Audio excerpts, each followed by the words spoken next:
दोस्तों, एक बार की बात है।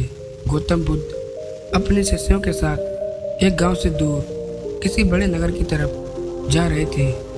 गर्मी के दिन थे और रास्ता भी बहुत लंबा था।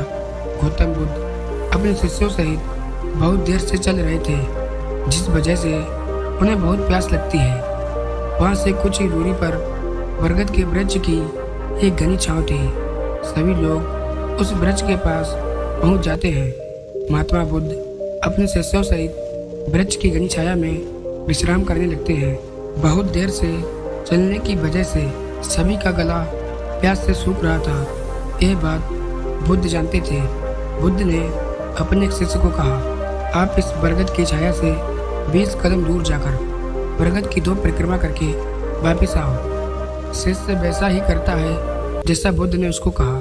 परिक्रमा करने के बाद जब शिष्य महात्मा बुद्ध के पास आया तो बुद्ध बोले कि क्या आपको किसी ठंडी हवा का अनुभव हुआ था? शिष्य बोला, हाँ गुरुजी, उत्तर दिशा की तरफ से मुझे कुछ ठंडी हवा का अनुभव हुआ था। शिष्य की यह बात सुन महात्मा बुद्ध शिष्य से तुरंत बोले कि उसी दिशा में चले जाओ, जरूर वहाँ से कुछ ही दूरी पर एक तालाब अवश्य मिलेगा।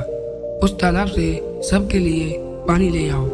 शिष्य उसी दिशा में जब कुछ दूर जाता है तो वहाँ सच में तालाब होता है। तालाब देख शिष्य बहुत प्रसन्न होता है और तालाब के निकट जाकर जैसे ही तालाब से पानी भरने वाला होता है तभी शिष्य की नज़र वहाँ दूर तालाब में कपड़े धो रही कुछ स्त्रियों पर पड़ती है। यह देख शिष्य मन में सोचता है कि यह पानी तो गंदा हो गया है, लेकिन अब शिष्य ध्यान से तालाब के पानी को देखता है तो अभी भी तालाब का कुछ पानी साफ है। इतने में 2 बैलगाड़ी जोर से तालाब के किनारे से होती हुई निकल जाती हैं। बैलगाड़ी के पहिए तालाब की मिट्टी के ऊपर इतनी जोर से निकलते हैं कि तालाब के नीचे बैठी हुई सारी मिट्टी तालाब के ऊपर आ जाती है, जिस वजह से तालाब का बचा हुआ पानी भी गंदा हो जाता है। यह देख शिष्य बिना पानी लिए क्रोध में महात्मा बुद्ध के पास वापस चला जाता है। शिष्य बड़े ही निराशा के भाव से महात्मा बुद्ध को सब बात बताता है। शिष्य की बातें सुन सभी शिष्य बोलते हैं कि हमें तुरंत यहाँ से निकलना चाहिए, किसी दूसरी जगह पर पानी की खोज करनी चाहिए, वरना प्यास के कारण हमारी जान निकल जाएगी। इधर महात्मा बुद्ध सभी को शांत होने के लिए कहते हैं और बोलते हैं कि धीरज रखो, कुछ देर यहीं बैठो, उचित समय आने तक संयम रखो। सभी महात्मा बुद्ध की बात सुनकर शांत हो जाते हैं और वहीं बैठ जाते हैं। कुछ समय बीत जाने के बाद महात्मा बुद्ध फिर से अपने शिष्य को उसी तालाब से पानी लेने के लिए कहते हैं। शिष्य बिना कोई सवाल किए उसी तालाब से पानी लेने के लिए फिर चला जाता है। तालाब की हालत देख शिष्य को यकीन नहीं होता। तालाब का पानी पूरी तरह से साफ हो चुका था। यह देख शिष्य बहुत खुश होता है और पानी भरकर महात्मा बुद्ध के पास वापस आता है। सभी पानी पीकर अपनी प्यास बुझाते हैं, लेकिन अभी भी सबके मन में एक सवाल था कि आखिर यह चमत्कार हुआ कैसे? तालाब का पानी तो आखिर गंदा था। उन्हें लगा कि जरूर ये बुद्ध की शक्ति है। इसमें एक शिष्य ने यह सवाल महात्मा बुद्ध से पूछ ही लिया, यह चमत्कार आपने कैसे किया? शिष्य का जवाब देते हुए महात्मा बुद्ध बोले, यह कोई चमत्कार नहीं, यह आपके सब्र का फल है। यह फल है आपके सब्र बनाए रखे हुए उचित समय के इंतजार का। जितनी देर हम सब लोगों ने सब्र किया उतनी देर तक तालाब के पानी के ऊपर तैर रहे सभी गंदे तत्व और मिट्टी तालाब के पानी के नीचे बैठ रहे थे।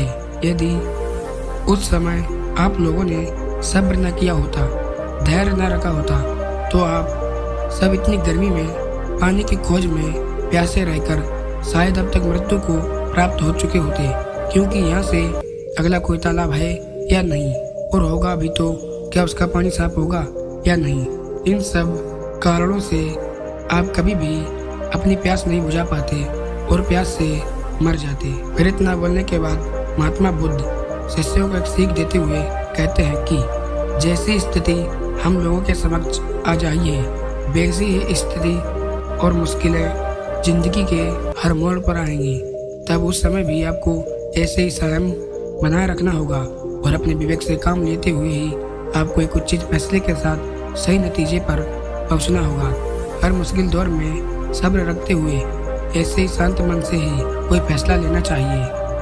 कुछ परिस्थितियाँ जीवन में ऐसी होती हैं जहाँ हमें सब्र बनाए रखे हुए उचित समय का इंतजार करना होता है, लेकिन लोग अक्सर यहीं पर अपना सब्र खो देते हैं और उचित समय आने का इंतजार नहीं करते, जिस वजह से उनको आगे चलकर दुख और मुश्किलों का सामना करना पड़ता है। हमारे द्वारा लिया गया आज का फैसला हमारे आने वाले कल की खुशी और दुख को निश्चित करता है। दोस्तों, महात्मा बुद्ध की कहानियों से हमें अपने जीवन में बहुत कुछ सीखने को मिलता है। हमें अपने जीवन की उन अनमोल बातों और ज्ञान का बोध होता है जो हमें हमारे जीवन में बहुत काम आती हैं। अक्सर इंसान जिंदगी में आने वाली परेशानियों के बारे में सुनकर बहुत परेशान हो जाता है, तो ऐसे में हमें ऐसी महात्मा बुद्ध की कहानियों से बहुत कुछ ज्ञानवर्धक बातें सीखने को मिलती हैं जो जीवन की मुश्किलों का सामना करने की ताकत देती हैं। यह बुद्ध की कहानियाँ इंसान के मन में एक सकारात्मक ऊर्जा का संचार करती हैं, जो मन में बनने वाली नकारात्मक ऊर्जा को खत्म कर इंसान को सही राह की तरफ अग्रसर करती हैं। दोस्तों, आशा करता हूँ ये कहानी आपको जरूर पसंद आई होगी और ऐसी ही कहानियाँ और सुनने के लिए हमारे चैनल को जरूर सब्सक्राइब करें। धन्यवाद।